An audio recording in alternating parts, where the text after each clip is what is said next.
समाचार में सबसे पहले बात नागरिकता कानून की कर लेते हैं, जो देश में लागू हो चुका है। कल शाम केंद्र सरकार ने इसकी अधिसूचना जारी की। इसके तहत अफगानिस्तान, पाकिस्तान, बांग्लादेश से आए शरणार्थियों को नागरिकता मिल सकेगी।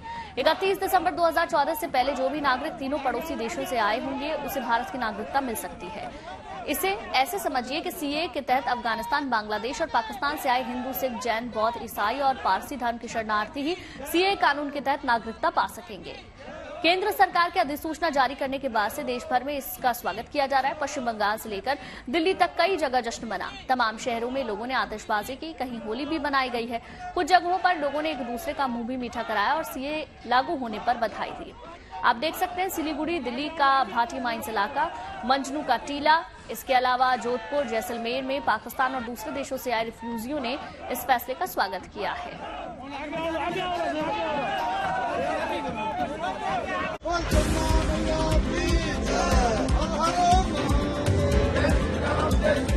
मोदी जी का धन्यवाद।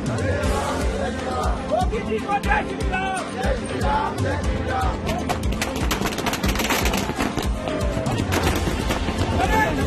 जिंदाबाद। भारत माता की जय हो। मोदी जी जिंदाबाद। मोदी जी जिंदाबाद। भारत माता की जय। सर, मैं ये कहूँगा, आज हमें इतनी खुशी हुई है, जो हमें कहीं कभी को बेटा पैदा हुआ या किसी की शादी करी, इतनी खुशी नहीं हुई। आज जो मोदी सरकार ने, अमित शाह जी ने जो हमारे लिए किया है, तो इससे ज्यादा और हमें क्या। हम 2014 से आए हैं, झुग्गी झुपड़ियों में रह रहे हैं और हमें कोई पूछने वाला नहीं था। ना हम कहीं यात्रा पे जा सकते थे, न कहीं कुछ कर सकते थे। लगभग कितने परिवार आप लोग यहाँ पे रहते हैं? हमारे परिवार कम से कम 1000 के लगभग होगा, जो हमारे अपने बाकी तो दूसरे भी रिश्तेदार बहुत आए हैं। 1000 को परिवार तो हमारे रिलेटिव है।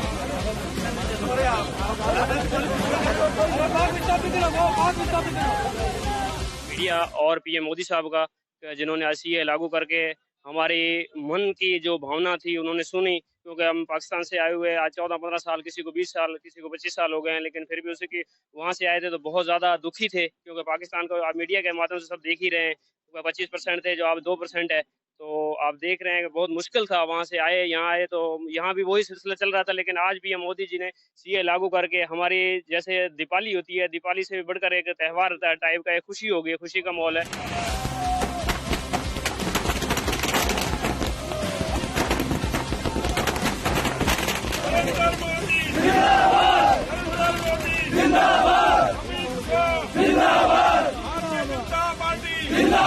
भील समाज में खुशी है।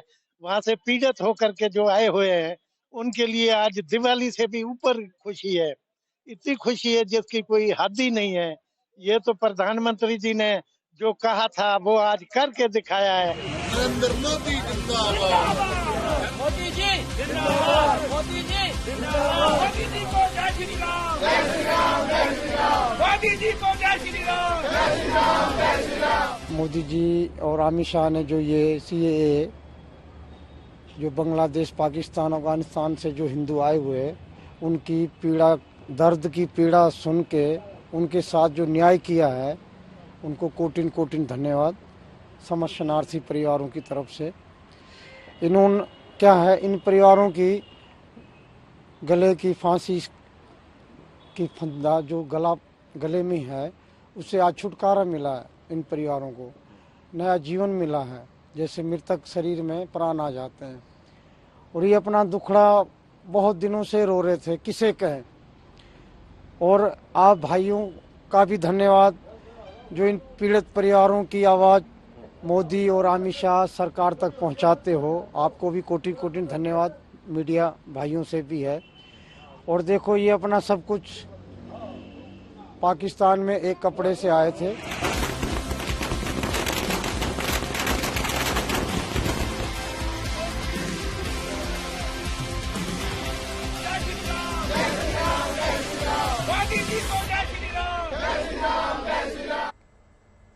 तो नागरिकता कानून की खुशी के बाद आज प्रधानमंत्री मोदी जो है मिशन गुजरात पर जाने वाले हैं, जहां वो 85,000 करोड़ रुपए के रेलवे प्रोजेक्ट्स का भूमि पूजन और लोकार्पण करने वाले हैं। प्रधानमंत्री नरेंद्र मोदी गुजरात के अहमदाबाद से देश के तमाम हिस्सों में चलने वाली 10 नई वंदे भारत एक्सप्रेस ट्रेन को हरी झंडी दिखाएंगे। इसी के साथ देश में वंदे भारत की संख्या 50 से ज्यादा हो जाएगी। पहली वंदे भारत जो है दिल्ली से वाराणसी के बीच चलाई गई थी और आज देश में ज्यादातर राज्यों तक वंदे भारत पहुंच चुकी है। इसके अलावा प्रधानमंत्री दांडी कूच दिवस के मौके पर साबरमती आश्रम भी पहुंच रहे हैं। यहां पर प्रधानमंत्री नरेंद्र मोदी राष्ट्रपिता महात्मा गांधी के साबरमती आश्रम में आश्रम भूमि वंदना कार्यक्रम में शामिल होंगे और वहां पर प्रधानमंत्री महात्मा गांधी साबरमती आश्रम पुनर्निर्माण प्रोजेक्ट का शुभारंभ भी करने जा रहे हैं। अहमदाबाद में साबरमती आश्रम स्वतंत्रता आंदोलन के दौरान गांधी जी के साथ देश और दुनिया भर के नेताओं की गतिविधियों का बड़ा केंद्र रहा है, इसलिए बहुत महत्वपूर्ण ये जगह हो जाती है। तमाम तस्वीरें दिखा रहे हैं आज कुछ क्या प्रधानमंत्री नरेंद्र मोदी का प्लान है, किस प्रकार से भ्रमण है, किस प्रकार से लोकार्पण और शिलान्यास तमाम किया जाएगा।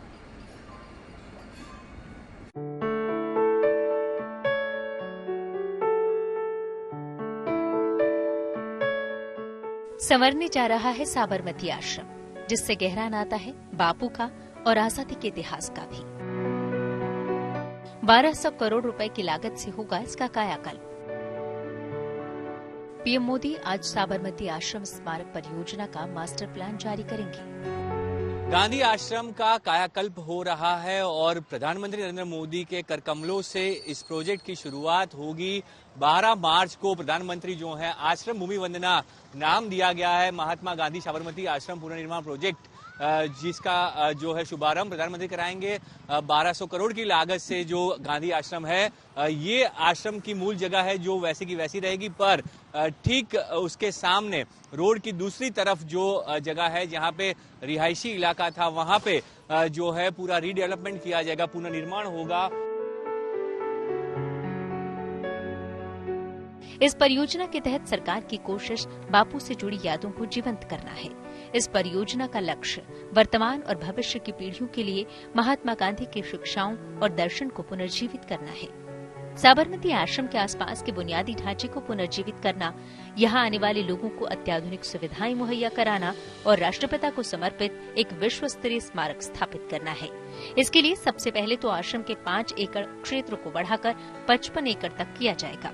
इसके तहत 5 एकड़ में फैले हृदय कुंज के साथ साथ मौजूदा 36 इमारतों का नवीनीकरण किया जाएगा। पार्किंग की व्यवस्था होगी, नए म्यूजियम बनाए जाएंगे, थिएटर की भी व्यवस्था होगी, प्रशिक्षण केंद्र बनाए जाएंगे। कुछ ऑडियो विजुअल टेक्निक से भी बता रहा है, कुछ फिल्म देखनी है। बच्चे जो आते हैं यहाँ इतने, तो उनके लिए कुछ प्रवृत्ति करनी है, कोई थिएटर करना है, तो ये सब भी वहाँ होगी। सीखने का भी एक प्रसंग मिलेगा। लोग यहाँ आते बोले हमको चरखा सिखाओ, तो अभी 2-3 आदमी को सिखा सकते हैं, लेकिन वहाँ एक ट्रेनिंग सेंटर भी करेंगे कि अगर आपको 2 घंटे में सीखना है तो आप सीख भी सके। बापू के साबरमती आश्रम में हालांकि आज भी करीब 4 से 5 हजार लोग हर रोज आते हैं और वहां रखी उनसे जुड़ी यादों के जरिए उन्हें जानने, उन्हें समझने की कोशिश करते हैं। लेकिन सरकार की योजना बापू के इस धाम को उसी रूप में जीवंत करने की है जिस रूप में गांधी जी से छोड़ गए थे। लिहाजा आश्रम के कायाकल्प के दौरान जोर इस बात पर रहेगा कि पेड़ पौधों से लेकर इमारतों तक सबको उसी रूप में जीवंत किया जाए जैसा सालों पहले बापू छोड़ गए थे, ताकि लोग उस प्राणवायु को भी महसूस कर सकें जो बापू की आत्मा में रची बसी थी। ब्रिजेश दोषी, साबरमती, गुड न्यूज टुडे। प्रधानमंत्री मोदी अब से थोड़ी देर में देश को 10 नई high speed Vande Bharat train का तोहफा देने वाले हैं। देश के अलग अलग स्टेशन से ये वंदे भारत ट्रेन चलेगी। असल में देश में वंदे भारत ट्रेनों के प्रति दिलचस्पी बढ़ती जा रही है, क्योंकि इसमें आरामदायक सफर करने की सुविधा मिलती है। साथ ही आधुनिक सुविधाओं से भी ये ट्रेन लैस है। मौजूदा वक्त में पूर्वोत्तर के कुछ राज्यों को छोड़कर सभी राज्यों में वंदे भारत एक्सप्रेस ट्रेन चलाई जा रही है। तमाम ऐसे स्टेशन हैं जहां पर कई वंदे भारत ट्रेनें चलाई जा रही हैं। कुछ स्टेशन पर तो सुबह और शाम दोनों वक्त इन ट्रेनों को चलाया जा रहा है। देखिए 3 तस्वीरें इस वक्त आपकी टेलीविजन स्क्रीन पर। 10 वंदे भारत ट्रेन की सौगात मिलने जा रही है। रेलवे को ये शुभ सौगात है और लगातार प्रधानमंत्री मोदी इस ओर ध्यान भी दे रहे हैं। और वंदे भारत की कनेक्टिविटी वंदे भारत की वजह से काफी ज्यादा पिछले दिनों देश में बढ़ी है, ये साफ तौर पर देखा जा सकता है।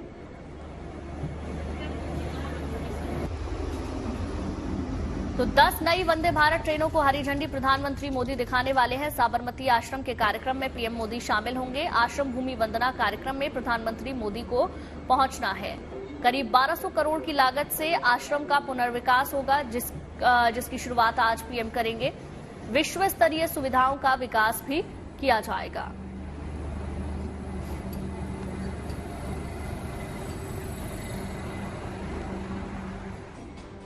तो आइए आपको बताते हैं कि ये नई 10 वंदे भारत किन रूट पर चलने जा रही हैं। देखिए, रांची से वाराणसी के बीच ये नई वंदे भारत दौड़ेगी। इसी से लागू पश्चिम बंगाल के न्यू जलपाईगुड़ी से पटना का सफर भी तय कर सकेंगे आप।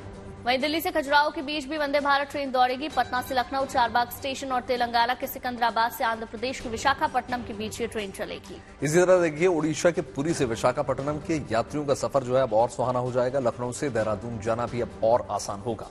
जबकि अहमदाबाद और मुंबई आने जाने वाले यात्रियों को भी नई वंदे भारत का तोहफा मिला है। कर्नाटक के कलबुर्गी से बेंगलुरु तक नई वंदे भारत दौड़ेगी।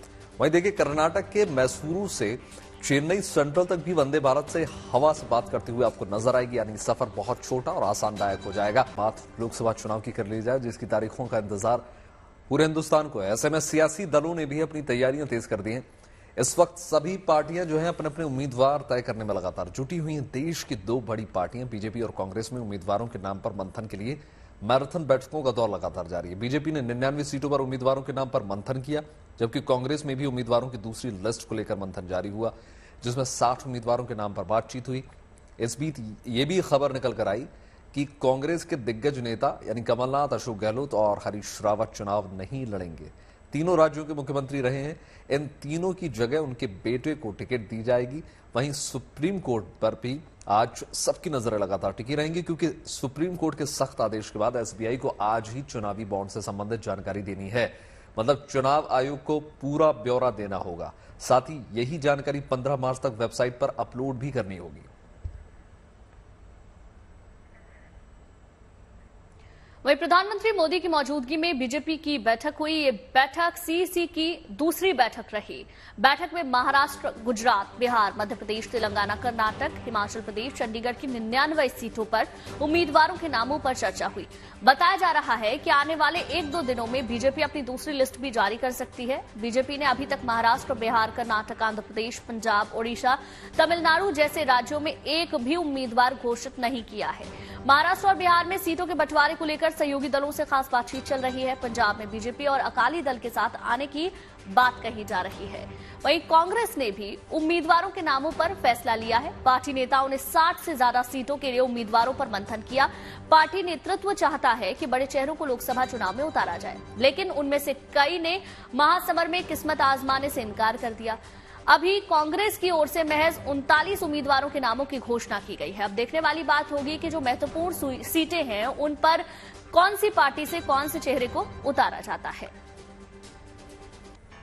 बात कुछ और खबरों की कर ली जाए। बात मुंबई को मिली नई रफ्तार की करते हैं। मुंबई के लोगों को यात्रा का नया अनुभव और जाम से निजात दिलाने के लिए कोस्टल रोड बनकर तैयार हो चुकी है। इसे मुंबई के लोगों की लाइफलाइन कहा जा रहा है, क्योंकि वर्ली से मरीन ड्राइव तक जाने के लिए इसे बड़ी राहत माना जा रहा है। कल मुख्यमंत्री एकनाथ शिंदे ने वर्ली से मरीन ड्राइव तक से पहला फेज उद्घाटन कर दिया।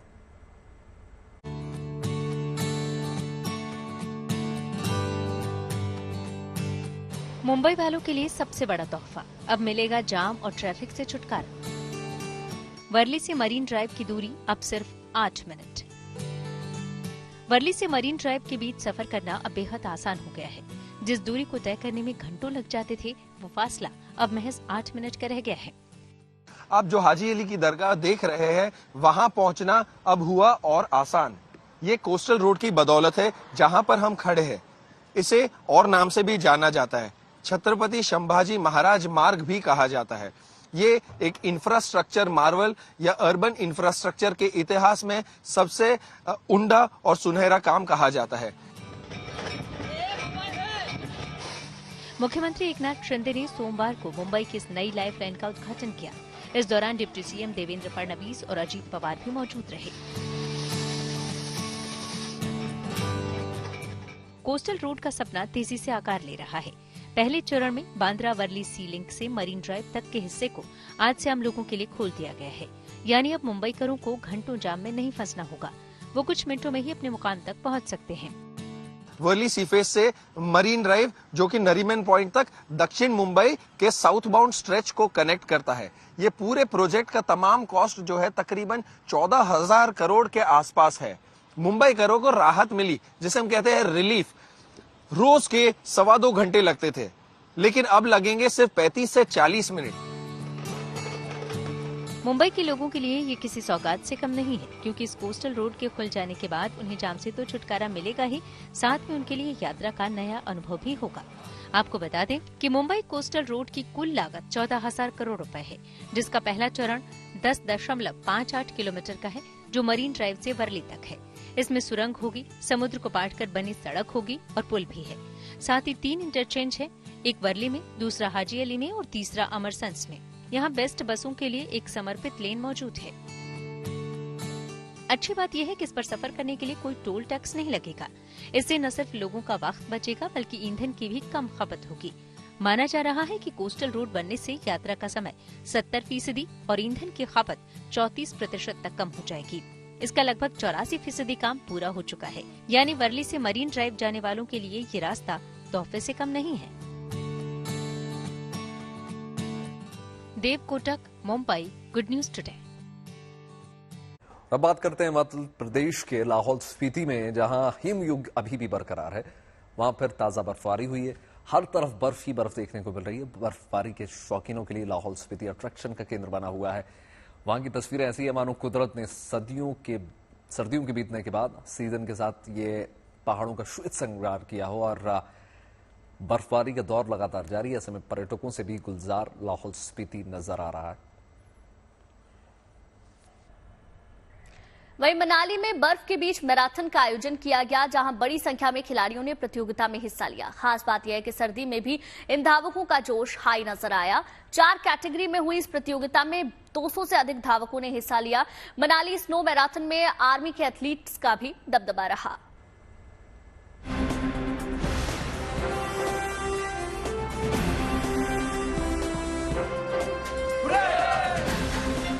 बर्फ को रौंदता जीत का जज्बा, जोश ऐसा कि बर्फीली पहाड़ी भी बन गई मैदान। ये तस्वीर है मनाली में आयोजित स्नो मैराथन की। फिसलन और एलिवेशन के बीच जीत हासिल करने वाली डोलमा के सपने भी बड़े हैं। डोलमा चाहती हैं कि दौड़ में वो भारत का प्रतिनिधित्व करें।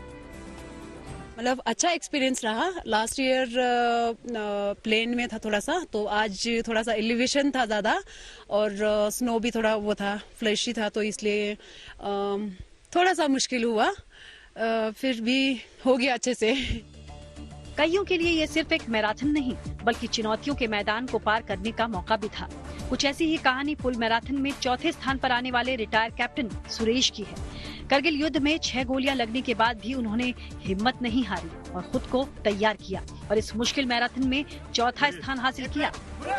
6-7 बुलेट लगे थे, तो मैंने सोचा कि मैं अभी दोबारा ग्राउंड में नहीं खड़ा हो सकता, लेकिन मैंने अपना वही कमांडो स्कूल में, एनएसजी में और स्पेशल फोर्स में काफी लोगों को ट्रेनिंग दे करके भी मैंने फिर हिम्मत हार नहीं मानी, और उसके बाद भी लगने के बाद मैं स्पोर्ट्स में ही भर्ती हुआ था।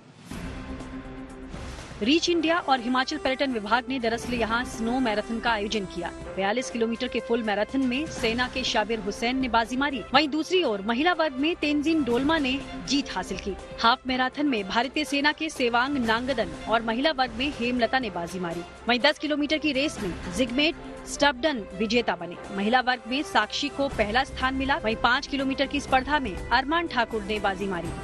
मुश्किल हालात और बर्फीली चुनौतियों को पार करने वाली इस प्रतियोगिता में रोमांच से भरे जज्बे, कई कीर्तिमान दर्ज हुए। हिमाचल के मनाली से मनमिंदर अरोड़ा के साथ bureau report, good news today. वहीं सोमवार को त्रिपुरा के श्रृंगेरी बालाजी मंदिर का भव्य उद्घाटन हो गया। इस मौके पर त्रिपुरा के मुख्यमंत्री माणिक साहा और नागालैंड के राज्यपाल एल गणेश शामिल हुए, और इनके अलावा बड़ी तादाद में स्थानीय लोग भी वहां पर पहुंचे। त्रिपुरा के पचरदाहर गांव में बनी इस मंदिर में श्रृंगेरी शारदा विद्या मंदिर नाम से एक स्कूल भी बनाया गया है।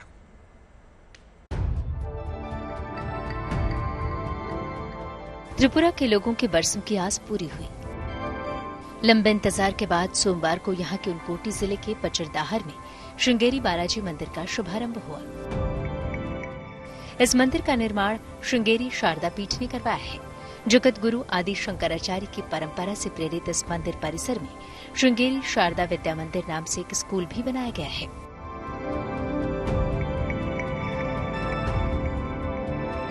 दक्षिण भारतीय शैली में बने इस मंदिर के उद्घाटन कार्यक्रम में राज्य के मुख्यमंत्री और नागालैंड के राज्यपाल एल गणेशन के साथ साथ बड़ी तादाद में लोग शामिल हुए।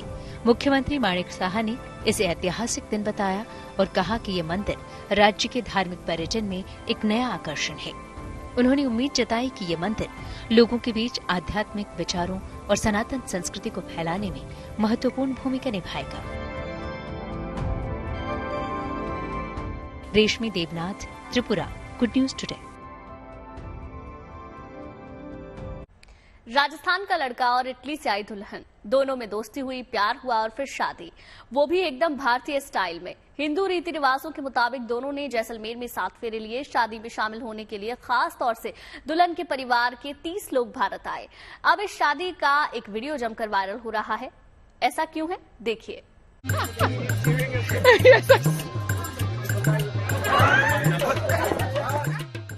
विदेशी दुल्हन, देसी दूल्हा और शादी का खालिस भारतीय अंदाज। इटली की रहने वाली क्रिस्टीना और राजस्थान के रहने वाले ऋतुराज। दूल्हे का शादी वाला भारतीय लिबास और हाथ में तलवार, तो साड़ी में सजी धजी दुल्हन। राजस्थान के जैसलमेर में इस विदेशी जोड़े का हिंदू रीति रिवाज से विवाह संपन्न हुआ। 2019 में दोनों की मुलाकात हुई थी, फिर दोस्ती हुई, फिर प्यार परवान चढ़ा और मामला शादी तक जा पहुंचा। 6 मार्च को जैसलमेर में दोनों ने 7 फेरे भी लिए, लेकिन दोनों की शादी का एक वीडियो इन दिनों चर्चा में है, जिसमें शादी में मौजूद लोग जमकर एंजॉय करते दिख रहे हैं। फेरों के बाद जूते चोरी की रस्म हुई। इस दौरान दूल्हे और दुल्हन के परिवार के लोगों के बीच भगदड़ सी मच गई। इस दौरान एक युवक जमीन पर नीचे गिर गया, लेकिन फिर भी लोग रस्म का मजा लेते रहे। विदेशी मेहमानों के साथ शादी में रस्म का ये वीडियो काफी रोमांचित करने वाला है।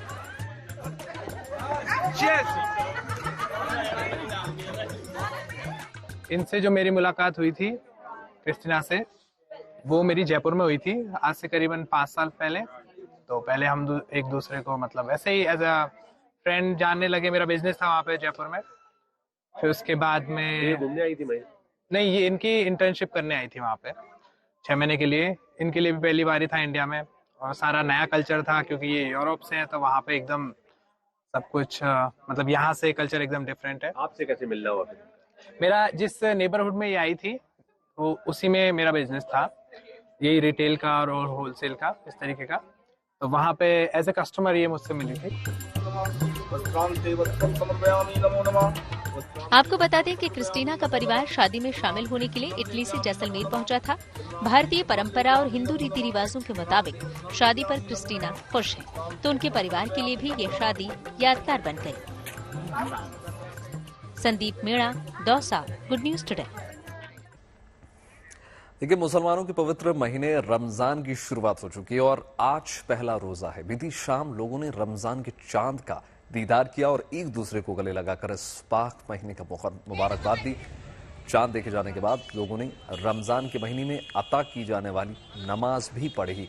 और रमजान के महीने में मुसलमान 30 दिन तक निर्जला व्रत रखते हैं, जिसे रोजा कहा जाता है। सुबह पहले लोग सहरी करते हैं और सारा दिन रोजा रहने के बाद शाम के समय सूरज ढलने से पहले खजूर खाकर व्रत तोड़ते हैं, जिसे इफ्तार कहा जाता है। इस पूरे महीने में बाजारों में खास रौनक देखने को मिलती है, जहां एक तरफ लोग जो है इफ्तार के लिए फल खरीदते हैं और कई तरीके के पकवान भी तैयार किए जाते हैं, तो वहीं सहरी के लिए भी खास तरह की फेनी सेवई भी खरीदारी की जाती है। 30 दिन के रोजे रखने के बाद चांद देखने बाद ईद का त्योहार मनाया जाता है। और फिलहाल तो इस पूरे महीने को आपको बाजारों में रमजान की रौनक साफ तौर पर देखने को मिलेगी।